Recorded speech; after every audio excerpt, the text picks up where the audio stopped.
family and educators for over a decade.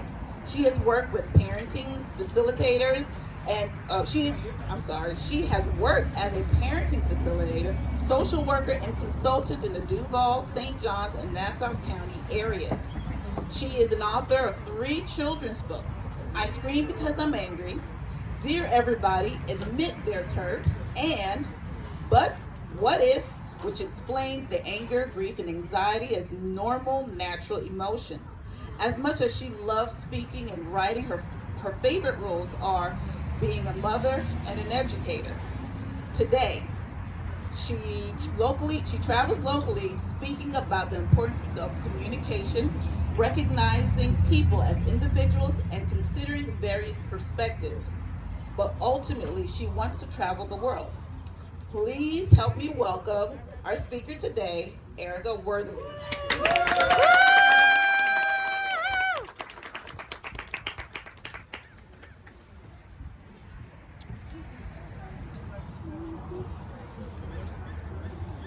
Good afternoon, ladies. Good afternoon.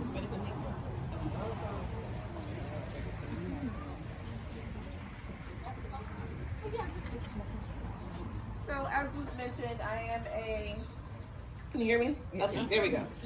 Licensed clinical social worker. I've been a social worker officially just for a few years, but once I began the work, I realized I've been a social worker my whole life. I've always found myself in situations where I'm in position to advocate and look out for those who are not able to speak up for themselves in situations. Even when I was a child, I would look out for other kids in my classroom and in my neighborhood, and I find it to be very important work. Part of that work for me is working as a clinician, meaning I am a therapist. I see people from all ranges of age. I see young children, I see older adults, couples, and families. And from that work, I gather many stories of people's experiences that I may have never had, but I'm able to help others from the experiences of the people that I work with. And I think that it's really important in developing different people's perspectives on how other people live. So in my opinion, I think mental health and motivation go hand in hand. We talk about mental health a lot more recently. We hear about it a lot more recently. We hear about it a lot more recently in the news. The fact of the matter is, we all have mental health just like we have physical health. The biggest difference is now we're talking about it more. People are giving a name to it. People are defining it. And people are admitting that they are having some challenges when it comes to mental health. It's still difficult for a lot of people to understand. But what we need to think about is, as it's becoming a hot topic, we know that it's something that's been neglected for too long. As it was mentioned earlier, especially in minority communities, we just don't discuss it. It's not a topic we discuss enough. To admit that, yes, we have hurts, yes, we have pains, yes, we have things that we need to grow from and heal from. But at the same time, we can use those experiences to motivate us to grow and to move beyond. So I'm going to spend some time today talking about motivation and how, like I said, motivation and mental health go hand in hand. I like what was said earlier about the getting help and finding hope. Part of my why for doing what I do is giving people hope and leading people toward wholeness. That's my role as a social worker. I like to be able to give people hope so they can understand that they're not stuck where they are and that it's possible to move forward and move on and to do great things in their life. So I'm going to go through, I used to be a teacher, so as those of you that are familiar with educators, we like acronyms, okay? So my acronym is actually motivation. So if you are taking notes or in a position to take notes, I would like for you to do so. If not, it's okay. Part of my role is reducing the stigma around mental health. The reason why that's important is because, like I said, people talk about mental health now, but they often confuse mental health with mental illness, and it's not the same thing. Mental health, like I said, just like physical health. Mental wellness means that you're doing what you can to be well. You're looking at and evaluating your thoughts. You're looking at and evaluating your feelings. When you have a mental illness, that's a diagnosis. So physically, you would talk about having a cold or having cancer or, unfortunately, coronavirus. Mental health, you may have anxiety, depression. Those are not necessarily visible. Those symptoms are not necessarily visible, especially when it comes to women, because we keep pushing and pressing toward whatever we have to do, whatever responsibilities we have. So I'm going to talk to you a little bit about how do we move from that to still be able to have a positive impact in other people's lives through our own experiences. I would say probably about 2007, 2008, I went through a period of time where I would say it was my first time acknowledging the fact that I was experiencing a form of depression. And I say a form of depression because it was a short season. When a person is diagnosed with depression, it usually lasts for an extended period of time. But because I was able to recognize it early, I was able to find ways to cope with it. During this time, my children were fairly young. They were approximately 10, 11, 12, somewhere in that range. Yes, they are a year apart. I have my daughter here with me. She's 24 now. So they're 24, 25, and 26. I had my children when I started having children when I was 19 years old. I went through a period where they were, halfway through their school, and I was thinking already, like, my whole adult life I've been a mom. I don't know any other role. What am I going to do with the rest of my life? Because before I know it, they're going to be done with high school. What am I going to have to focus on? And I had to figure that out fairly quick. I was married at the time. I had a job that I wasn't necessarily that excited about anymore because I knew it wasn't something I would want to do as a career or long term. I was attending church. It was going okay. Everything just seemed like okay. I felt like I was an okay parent. I was an okay church member. I was an okay graphic designer, which was my first job. But I didn't feel like I was excelling at anything because I was trying to be everything to everybody but myself.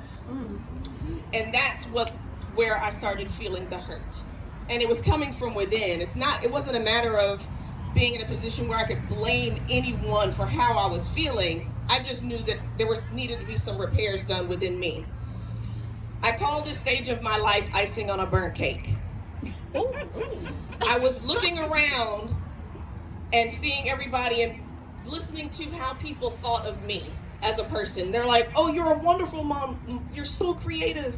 You and your husband look wonderful together. So I was being all these things that people were telling me that I were, which was the icing. When on the inside, nobody actually knew what I was feeling or what I was going through. And I had to figure out in a fairly short period of time, it took me probably about a year, what direction I needed to move into next. I had to kind of dig deep to find the motivation to move forward so that I knew I could get on the path to the rest of my life. Unfortunately, I did not remain married. I say unfortunately, however, we have to make decisions, right? We have to make decisions. I had to make a decision because I knew if I had stayed in that relationship, I would have stayed burnt out and I would have never been able to progress where I am now.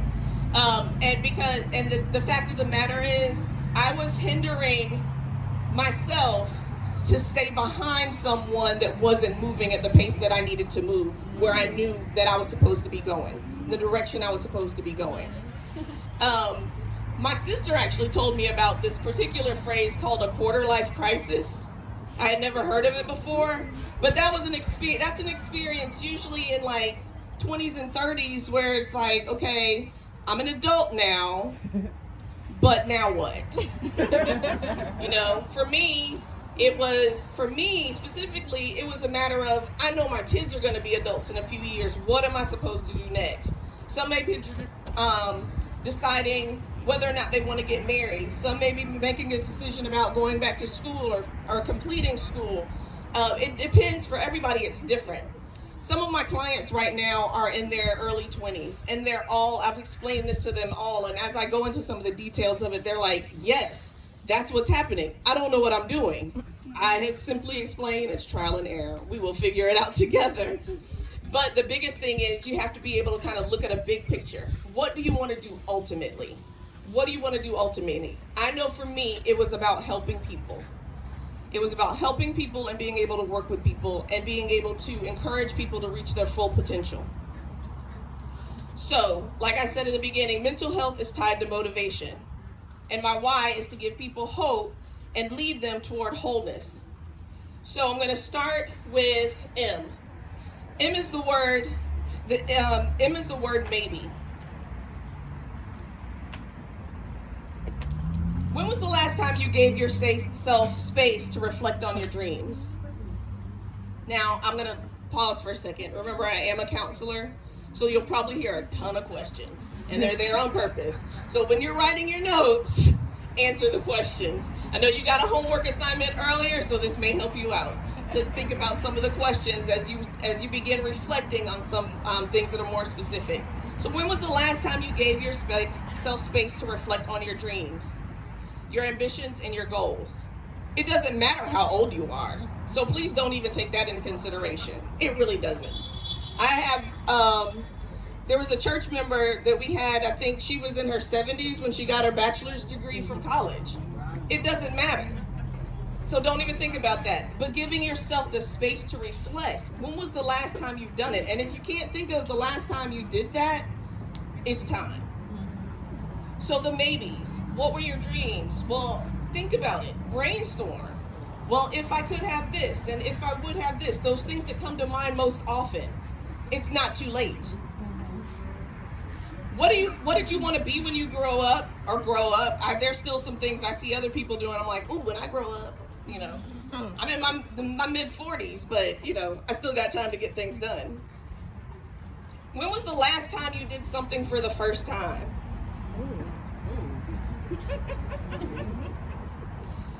If it's been a while, think about those things that you would still like to do. Put them in those categories of maybe this can happen. Because if you start putting those things in the categories, you can prioritize them and decide, hey, I can move forward with this. A few weeks ago, I was at my mom's house and my sister came in playing a song that I had not heard in years. And it was one of those songs that I played when I was in my early 20s, kind of on repeat. It was called Never Give Up by Yolanda Adams. And the beginning of the song says, visions that can change the world trapped inside an ordinary girl. She looked just like me, too afraid to dream out loud. And I heard that, and I listened to it on repeat for the rest of the week because it had been so long. And what it did was it awakened some of those ideas that I had back when I was in my 20s, and I feverishly started writing things down, like, I still have time to do this. I can't let go of these dreams. I'm not going to give up. Who told you that those dreams and those goals couldn't happen? The next letter is O for opinions. We often seek opinions from the wrong people, directly or indirectly. We continuously seek the opinions of others, and what that does is it minimizes your level of creativity. If you're always looking for other people to get the things done that you know that you're supposed to do, what happens when they say, oh, it's too late for that, you don't need to try that. Oh, you don't have the talent for that.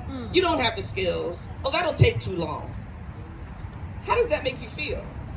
And do you really need those opinions? Now, there is a place for opinions. However, you have to be the one to make the decision to move forward. When you decide to move forward toward working on your dreams, you are responsible for your life. It's you that's responsible. One of the things that I have, people have a hard time of, and they're like, oh, well, my parents did, and well, when I grew up, oh, my neighborhood. It's like, okay, but what about you? What are you capable of doing? And are you going to continue to let those different voices be the voice that drowns out God's voice?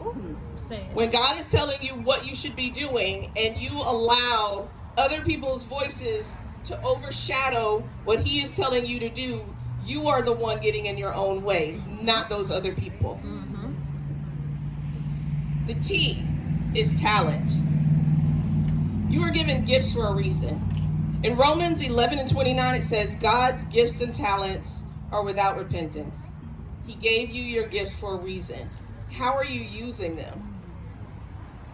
How are you using them? What are those things that you've always been able to do and you've always been able to do well? What are those things that you discover when you feel pressed? Think about how when you're making juice and you have to press an orange or you have to press those grapes. You're able to see what's on the inside that you wouldn't be able to see from the outside. What are you discovering about yourself over time when you're feeling that pressure? That's when your talents are revealed. That's when your gifts are revealed, because you're able to see things that aren't noticeable on the outside. And so it's like, you kind of feel things, you feel, that gut feeling, that intuition, or maybe, I don't know, I'm not sure. But at the same time, it takes that pressure to be able to reveal those things to you. So again, this is why I say mental health is tied to your motivation.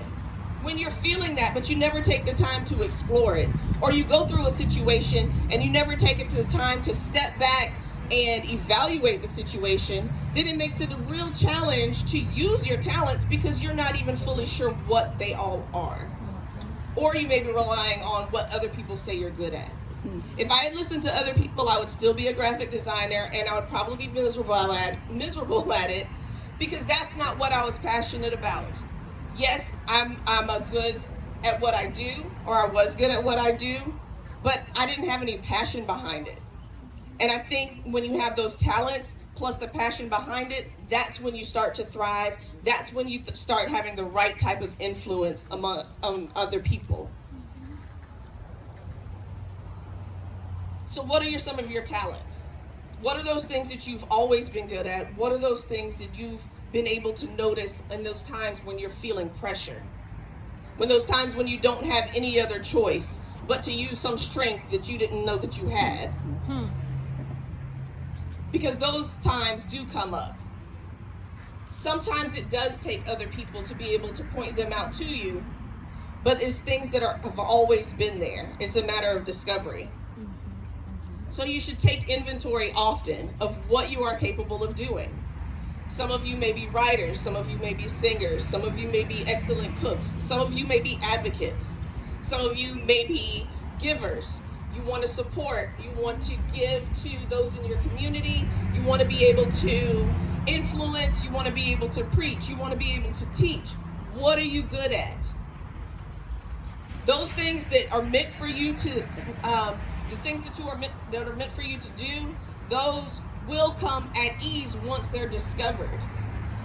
Now, yes, you may have some refining to do. Yes, you may have to take a couple of classes. That's necessary. For my role as a social worker, I had to get a master's degree. I can't just walk into the profession. It really just depends on what you desire to do with your motivation to have an impact on people. And I would assume, especially as women, we all know that we have some type of impact. We all know that there's something that we're here for. We all know that we're here for a purpose. And that purpose goes beyond being a wife and being a mother. We are here for a reason. We are here as nurturers. We are here to love and to give. We are here to thrive. There is a purpose for our lives, and we've got to be able to move forward and take the steps necessary to be able to do what we know that God has called us to do. So when you're taking inventory on your talents, the I is insight. I'm sorry, my papers keep blowing around, but I have I love technology, yet I kind of have a love-hate with technology. So I'm like, my paper, I know I don't have to worry about the battery dying. So I'm just trying to hold on to my paper. So insight, looking within a situation or yourself to determine what is really happening. Do you operate out of fear of the unknown or the freedom to grow? Majority of the time, people operate out of the fear of the unknown. They're more comfortable being in a bad situation because they know what's going to happen than they are with taking the steps and using their faith necessary to move forward into something where they have no idea what the outcome is going to be. That's hard for some people. And then a lot of times what we do is it's like, okay, I'm scared to go in this direction. I'm going to try and bring these other people with me so I won't be by myself. We do that too often too. All right. Okay? It's your walk. It's your journey. Those people that are supposed to be there with you on that journey, they're there for a reason. They may be there for support. They may be there for encouragement. But they may also be there to deter you from going back to what you know you should not be doing, or where you know you should not be, where you know that where you were held hostage to some version of yourself that you know was not where you wanted to be. How do you use your challenges? And how do you view your burdens? All challenges are life lessons. Every challenge you face is a life lesson. The biggest lesson I learned as a young mother was persistence. When I found out that I was pregnant with my first child, I was a freshman at Florida State University in 1993. I had graduated, I found out I was pregnant in 94. I graduated from high school in 1993. I went to Florida State University that fall. I got pregnant that spring. Came home, transferred to, it was FCCJ at the time, and then transferred to UNF. I had my son. I got married. Not a good decision. Don't get married because you get pregnant. I learned that. That's one lesson. Okay? Don't do that. But the next year, I had another child. The next year, I got pregnant again, had another child. I graduated from high school in 1993. I started college in 1993. I had a son in 1994. I had a son in 1995. I had a daughter in 1997, and I graduated from University of North Florida in 1998. Yes. Yes. As a single mother. I got married, divorced, had 3 children, and got a college education within a 5-year period. Amen. I learned that I was persistent. What part of my motto at the time and still is today is don't tell me I can't unless your plan is to motivate me. Oh. I think that a lot of times people think when they say, oh, well, you got to take care of your baby, or you got to do this and you got to do that. I'm like, those are things that you might use as an excuse, but I'm not going to use it as an excuse because I have things to do. And that's not going to be my story. It's not going to be my story that I got pregnant and left school. I didn't want that to be my story. I didn't want it to be the thing that hindered me from moving forward with my career. I needed to take care of my children. I knew for me and the path that I was going with school, that was going to require me to finish in order to be able to take care of my children independently. So we have to be able to look within and how do we use those challenges? Was it an ideal situation? Absolutely not. Absolutely not. But I'll tell you this, and I say it all the time. I didn't plan it that way, but I wouldn't have had it any other way. Because by the time my daughter was 18 and graduated from high school, I was only 40 years old.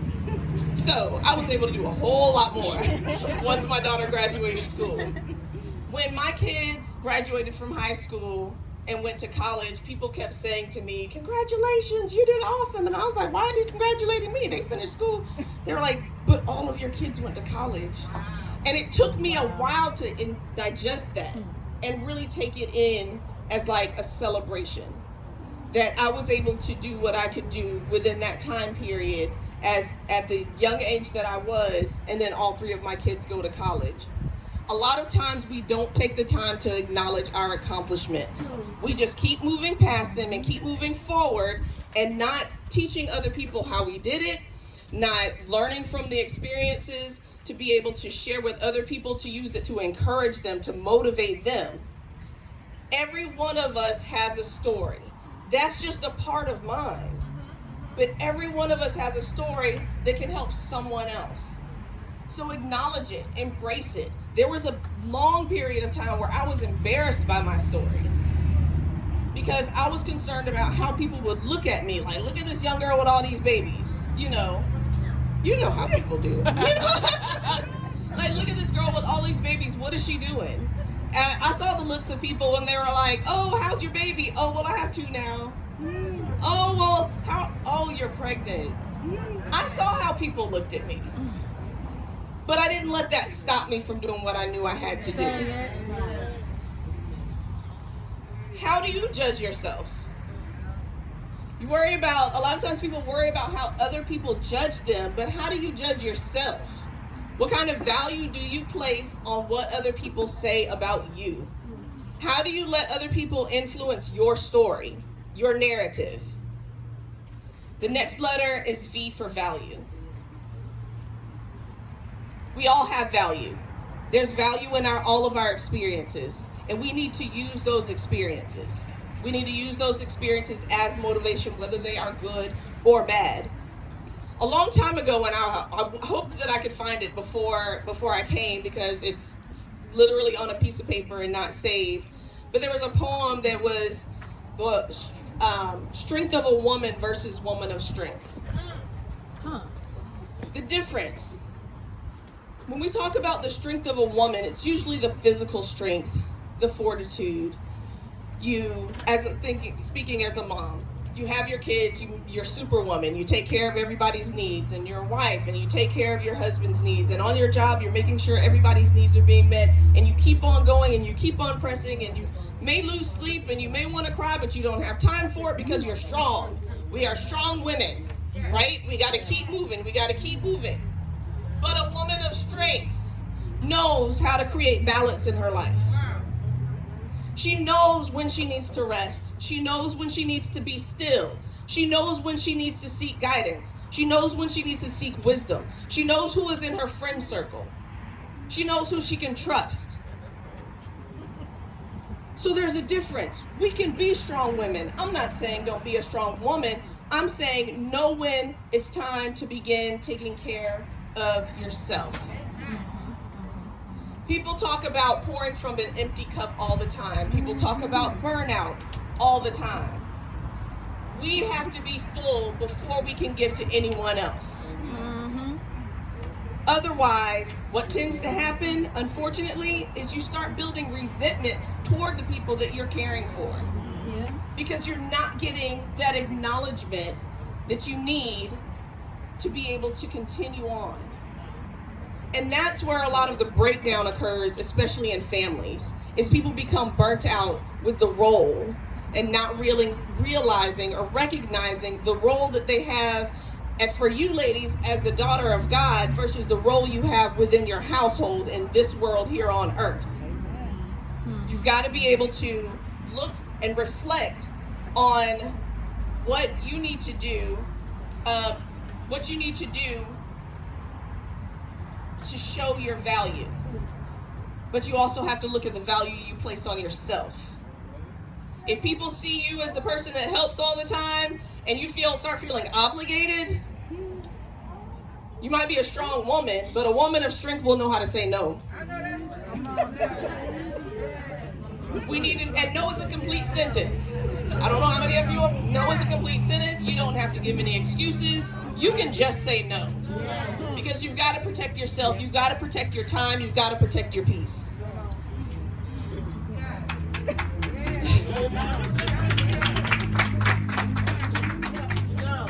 So I want you to think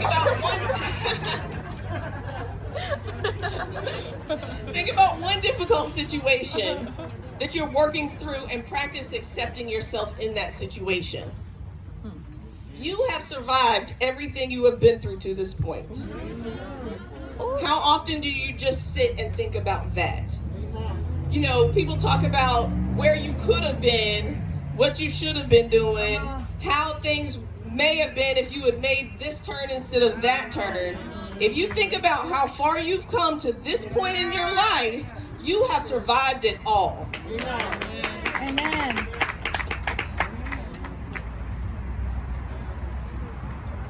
The last one was value. The next one is assets. What can you use right now to take care of yourself?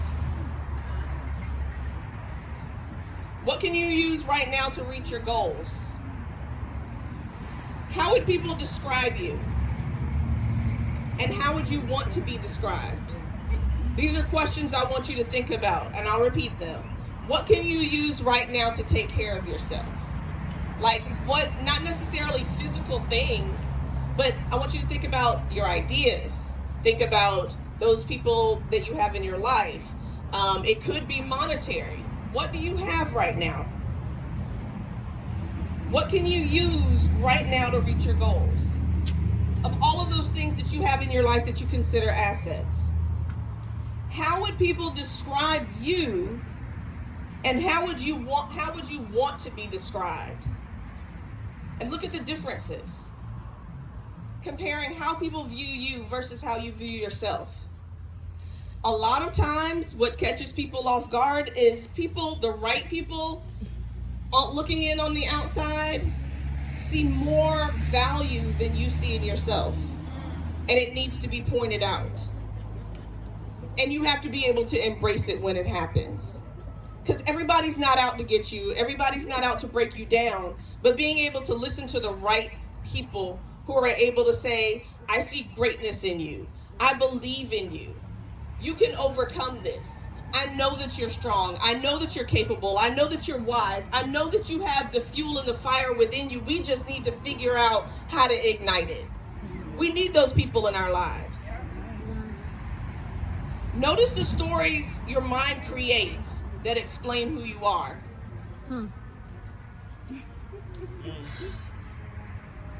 Our mind tells us all kinds of things, whether it's true, whether it's not. Our mind tells us all kinds of things. How many times have you noticed when you do something, you might make a mistake and you're like, oh my God, you're so stupid. I can't believe you did this. Not anybody else talking to you. This is you talking to you.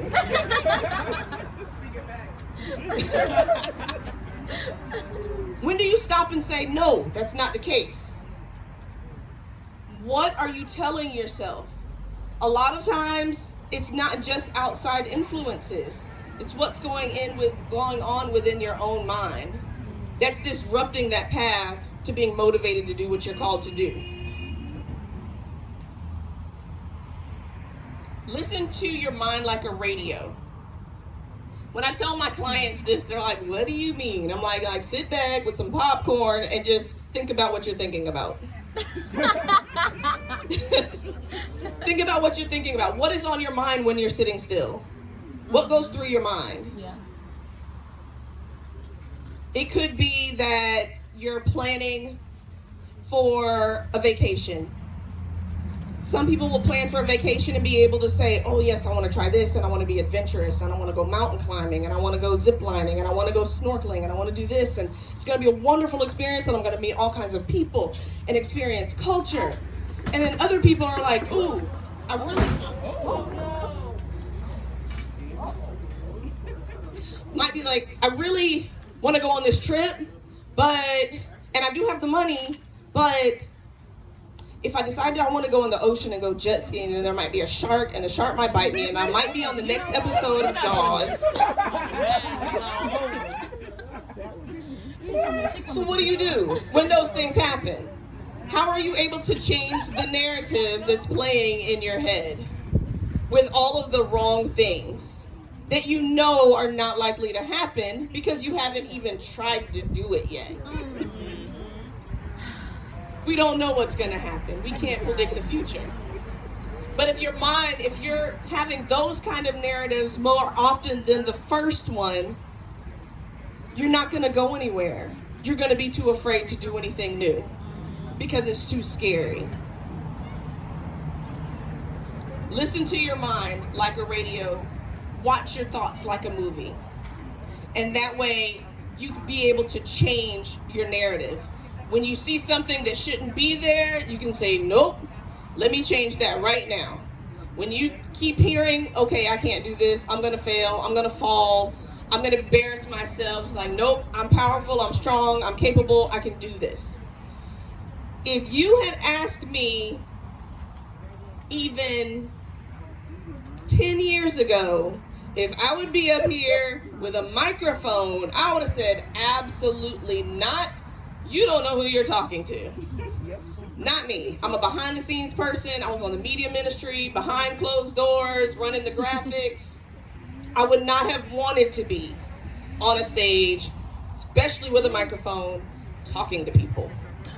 I like talking to people one-on-one. I was a school teacher. I had a controlled classroom. But I took a chance and decided to do something different. Why? Because I know I have a story to share, and I know how there's education that people need to be able to move forward in their lives, to be able to get to a place where they're unstuck, or to increase the motivation they may already have and be encouraged. So the next letter is time. Time might not always seem linear when seeking motivation and working toward accomplishments. How many of you have heard the saying, taking 2 steps forward and 3 steps back? What happens when you fall? Do you get back up? Some people do, some people don't. Some people do and some people don't. They look at it as, oh, I failed and I can't do this. I have a young lady that I work with, and I say young, she's in her mid-30s. When she was in high school, for whatever reason, her mom convinced her to drop out of school. Oh. For whatever reason. I wouldn't know the whole story without talking to mom. She's now 33. She has 4 children. And she's afraid to finish school because she's convinced that she can't do it. Part of my role is helping her understand how she can reclaim that time by deciding to go back to school, and being an example to her sons about what it means to be to finish your education. But she's afraid of the time that's passed since she was in school. Time is a funny thing. It only moves forward. We can't turn it back. There's only 24 hours a day. It's a matter of how you use it. When people say, I don't have time, I ask them, let me look at your schedule. I will find it for you. Because there is time. And that's not a matter of me being arrogant and thinking I'm Superwoman because I can get so much done within a day. It's a matter of helping people recognize, yes, you have more time than you think. So it's a matter of what can you take away from your day that's idle time. For younger people, it may be too much time on social media. For older people, it may be too much time watching TV. So what are you doing with your time that's keeping you from getting to your goals? The next letter is individual. All of our walks are individual. There are things that we have to do alone. There are decisions we have to make alone. We can't rely on everybody's input to be able to go in the direction we're supposed to go. So part of that individual walk is determining the best ways to take care of yourself and understanding how you're getting your needs met. So whenever I talk to people, I use this, it's an acronym within an acronym. So I'm going to pause for a moment. This is SPICES. The first S is social. We all have social needs. We have the need to be around people. We were not created to be alone. We just weren't. So when people are alone, that's when it causes a lot of issues. That's why solitary confinement is a punishment. We were not created to be alone. We have to have people. Even if it's 1 or 2 close people that we trust, we have to have people around us to get that social need met. The P is physical. So getting enough sleep, eating the right food, drinking enough water, making sure you're making your doctor's appointments, getting some adequate exercise. And I say adequate, I'm not going to tell you what to do. You know your body. Do what you know you need to do to take care of your body. The I is intellectual. No matter how old you are, you should always be learning something new. That is a need we have. When people stop learning, they stop growing.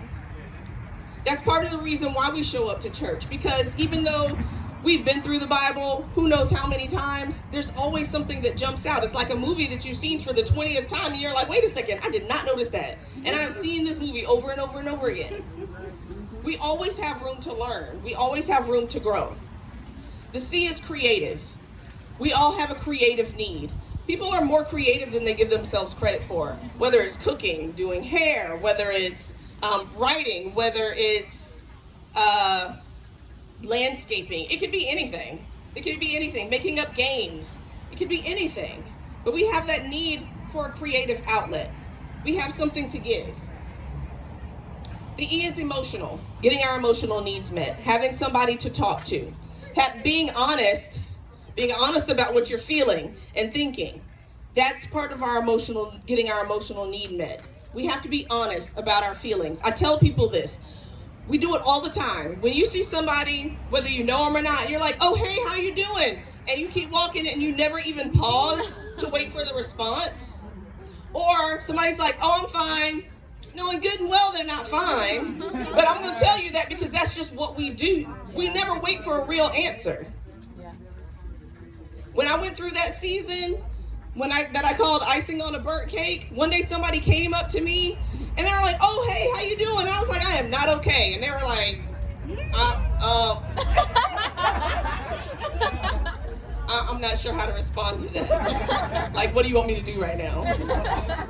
Because we're such in the habit of, hey, how you doing? I'm good. And you keep on going. And you don't think about what happens if somebody says, I'm actually not okay.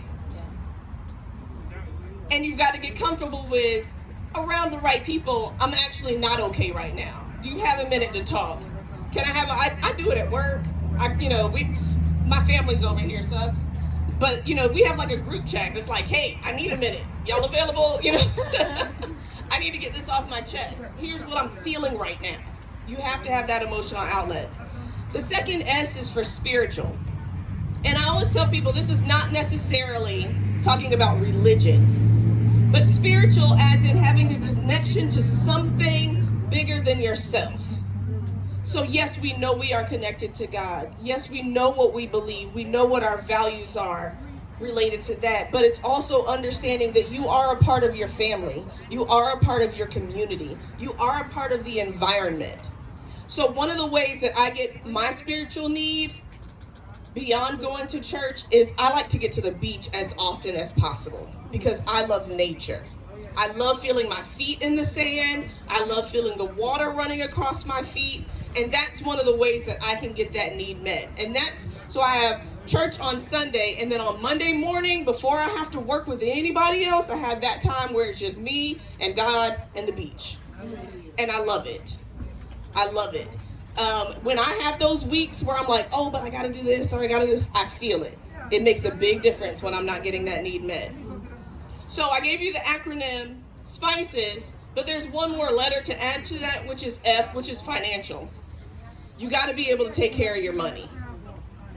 How you spend it, where is it going, how are you earning it, and making sure, because when the money is messed up, it kind of knocks a whole lot of other things out of whack. We all know that. All right, next is others. Do not get distracted by others' stagnation. Move at your pace. I used to run track. I used to swim. I'm used to racing. I'm used to individual races. I preferred individual sports. I played basketball too, but swimming and track were my thing. You hear people say, stay in your lane. You hear people say, run your race. I say, run your pace. Because if you're trying to keep up with people and you're faltering and it's affecting you in a negative way, that's not the pace you're supposed to be running. But also, if you're trying to wait for somebody else to catch up, and you know you're supposed to be here, you may miss out on what's at the finish line for you because you're waiting on someone else. Who's on your team? Are they there? You may have heard this before. Are they there for a reason, a season, or a lifetime. Sometimes we try to keep reasoned people and seasoned people as a lifetime companion, and they're not meant to be in our life for that long. Hence why I'm divorced. They were not meant, and I say that jokingly, but I should have never married because it wasn't the right time for me. So you have to know yourself. Are you a coach? Or is the other person for you, are they a coach? Are they a teacher? Are they an encourager? Are they able to lift you up when you're feeling anxious? Are they able to be alongside you when you may be feeling down or depressed? Who are the people that are in your tribe that you know are there for you? That are not the people that I was talking about before giving their opinions that aren't helping anything. The people that you know that you can rely on. Even those who discourage you or tell you that a door is closed can motivate you. Recently, I was asking some questions at my job about moving forward, which would have also increased my salary. The answer that I got was no. And I was okay with that. You want to know why? I was okay with it because my plan when I got this job was to work there for 3 years and be done. And if she had said yes, that would have made me think, maybe I'll stay a little longer, knowing that that's not a part of the plan to meet my own goals. My plan was to be there for 3 years for a purpose and then leave. If she had said yes, I probably would have considered staying longer. But the no kept me on my path. So, I'm near the end. The end, as we finish spelling motivation, is now what? No. Now what? Take action. Even the smallest step is a step. So who's gonna come with me, right? Who's gonna come with me to take these steps? We're all sisters, right? So the sister starts with sis. Specific, incremental steps. People think you have to take giant steps to get where you need to go. That is not the case. Just a little bit of action every day can build the momentum and build your motivation to keep moving forward, to do what you know you're supposed to do within this lifetime. And it may not look like anybody else's because you are running your race. You have to motivate yourself in a way that may be different than somebody else. Run your race at your pace. Small, specific, incremental steps to get where you want to go. And then just keep taking those steps. You don't have to have it all figured out right now. Just know where you're going. I told you in the beginning about my why. So what's your why? If you haven't figured that out yet, I want you to think about it. Like, what is the purpose? What do you believe is your purpose for being here? It can be broad, it can be specific, but it needs to be defined. Define your why, because that'll be the thing that keeps you motivated to keep moving forward and taking those steps.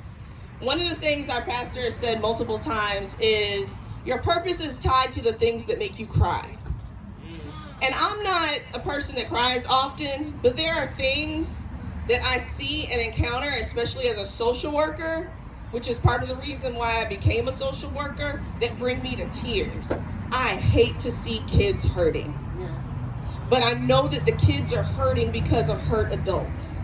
So I choose to work with the kids and adults so that we can prepare a generation to be able to cope with a lot of things that people haven't healed from generations past. It's a big job, I know. But I know that I can do my part within society to be able to make a change. So what will you do? What are you going to do now? What steps are you going to take? Motivation to be the greatest version of yourself is within you. You just have to spend some time alone. Be your own safe space so you can reflect and think about what it is you know you're supposed to be doing to stay motivated to move forward to be the best you that you can be. Thank you.